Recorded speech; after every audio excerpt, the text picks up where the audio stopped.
Hello and welcome to Monday Night Mashup. I'm Hannah Perella. And I'm Ben Worry.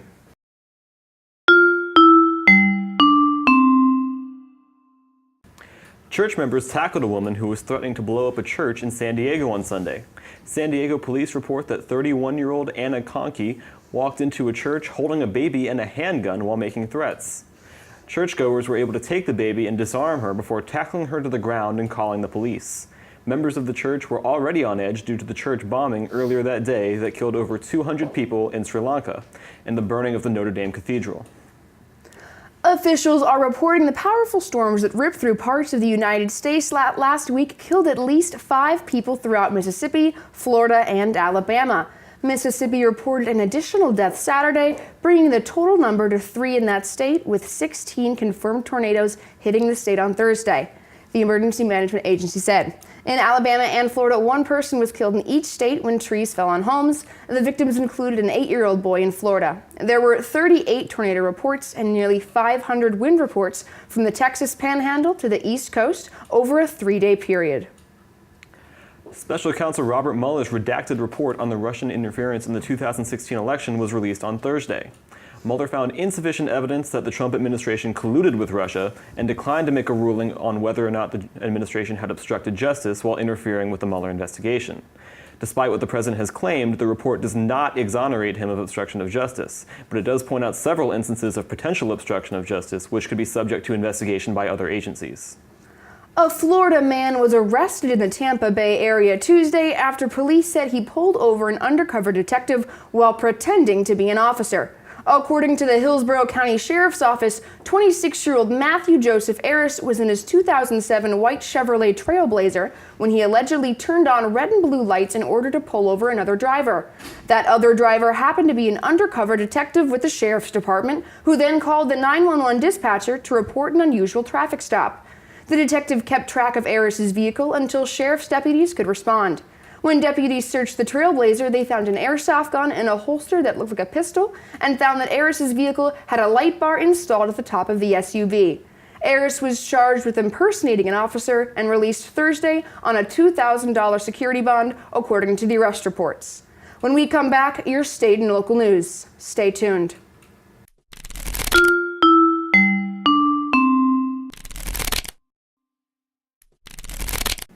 Welcome back to Monday Night Mashup. A cause of death has been identified in the case of Renia Wright, the 5th grader in Walterboro, South Carolina, who died after a fight at her school on March 25th.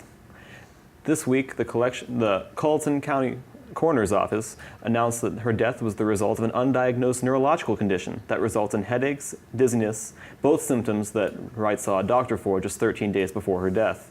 Just before her death, Renia had been in a fight with another classmate when she became unresponsive and a guidance counselor called 911. According to police, Wright was put in a headlock and struck in the back of the head by another student's fist. The rising number of sexually transmitted diseases are on the rise in South Carolina, according to a new study. The Center for Disease Control and Prevention's recent STD report revealed that the number of chlamydia, gonorrhea, and syphilis cases in South Carolina are the 3rd highest in the country. The state ranks 5th for chlamydia cases and 4th for gonorrhea cases. The study found both infections are especially high among women. South Carolina didn't place among the top for syphilis cases, but the infection is not very common, according to the study. The CDC suggests practicing abstinence, having few partners, and getting HPV vaccines to prevent getting an STD. According to the CDC, there are more than 2.3 million reported cases of STDs nationwide.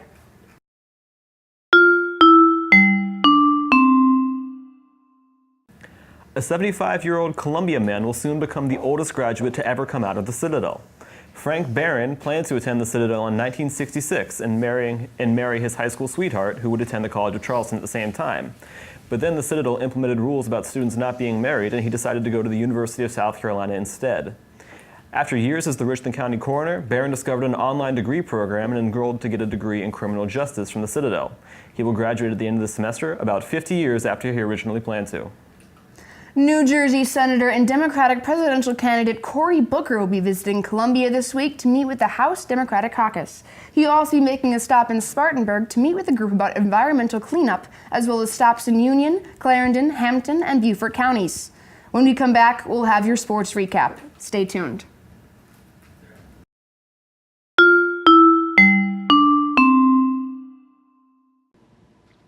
Welcome back to Monday Night Mashup. I'm Kellyanne here with your sports recap.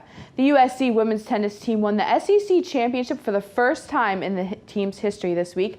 Previously, the furthest the team had ever gotten was a runner-up finish in 2002.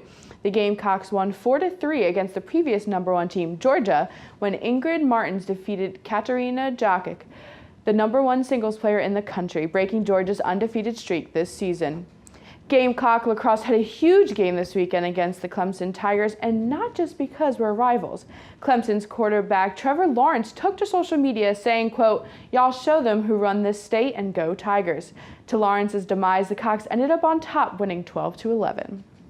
The Stanley Cup playoffs are in full swing with round 1 almost complete. The St. Louis Blues, New York Islanders, Colorado Avalanche have all advanced to the next round. The Hurricanes play Game 6 tonight against the Caps, and the Stars face the Predators. With a double overtime goal last night, the Sharks hold on to face the Knights in Game 7 tomorrow. The Flyers have decided to remove their statue of the late Kate Smith. The temporary removal is from a current investigation looking into racism allegations against her. Smith is known for her rendition of the national anthem. The Yankees have also decided to not use her version of the song until further notice. And finally, the NFL draft is on Thursday. Our analysts at Capital City Sports predict that Deebo Samuel will be in the top 40 for picks. We'll keep you updated with that and all Gamecock and professional teams on SGTV's Capital City Sports. When we'll come back, we'll have weather with Ward.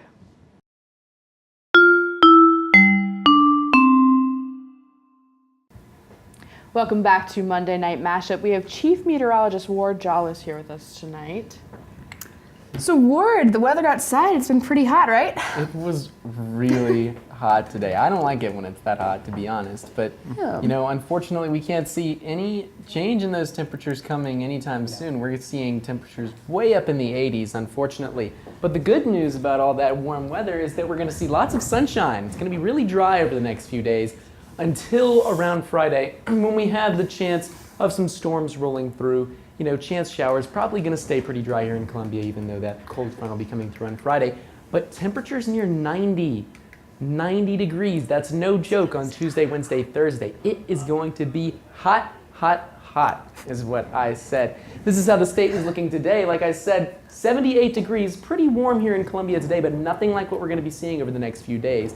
We're staying in mid to upper 70s across the Midlands, 79 in Aiken, 77 in Orangeburg, and then a little bit milder down on the coast, 74 in Hilton Head, 76 in Charleston, and 73 in Myrtle Beach. This is how your day tomorrow will be looking, though. Like I said, temperatures really getting up there tomorrow. Clear skies tomorrow morning. A little bit chilly. You're going to be seeing 56 degrees. Very big warm up, though. We're getting up to 87 by mid-afternoon. That is just insane. Wouldn't surprise me if we saw a temperature, you know, in the 90s, especially on Wednesday and Thursday, and a mostly clear evening we're going to be seeing. Lots of clear skies over the next few days. So, but a little bit of a cool down with temperatures with a nice, lovely 70 degrees for your evening. This is how the week is going to be looking. Like I said, Tuesday, Wednesday, Thursday, lots of sunshine. Look at those high temperatures, though. 87 and 88 is what we're going to be seeing Tuesday, Wednesday, Thursday. Like I said, really wouldn't be surprised if we saw, especially here in the Midlands, some temperatures in the 90s. But on Friday, 79 degrees with some scattered showers. Going to get a little bit cooler weather on Friday as that cold front sweeps through, bringing in some of those showers. But by the time you look at your weekend, though, those temperatures getting back up into the upper 70s and 80s with lots and lots of sunshine. Well, I'm glad the heat held off. Yes. Till the end of the sunbathing time, right? It's time. Good This is the shorts. time of This the is year. good shorts weather. I'm looking forward to it. I don't know. Yeah. It sounds fun. Very true. Thanks, Ward. That's all we have for you tonight. Make sure to follow us on Twitter at SGTV at USC and SGTV News 4 to keep you updated on all things USC. And make sure to tune in Friday morning at 9 for Friday Morning Live. For SGTV News 4, I'm Kellyanne. I'm Ward Jollis. I'm Hannah Perella. And I'm Ben Worry. Have a good night, Carolina. Forever to thee.